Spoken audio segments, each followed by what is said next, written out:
Здравейте! Аз съм Мариям, дъщерята на Карина и Йовик, собствениците на Аракс ресторант. Много ще хапвам хаш, защото откриваме сезона. Майка ми всяка зима правеше хаш. Канихме всичките ни приятели, роднини. Сушен лаваш. Надявам се, сте чували за лаваша. Той е много тънък хляб, който се прави дълбоко в земята, в пещ се слага и се пече.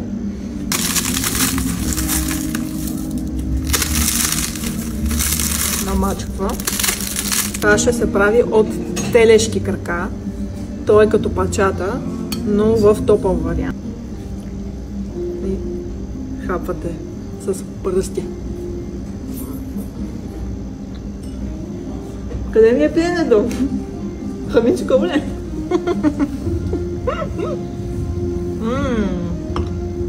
Мерси, шат. Айде! Кейнат! Кейнат! На здраве!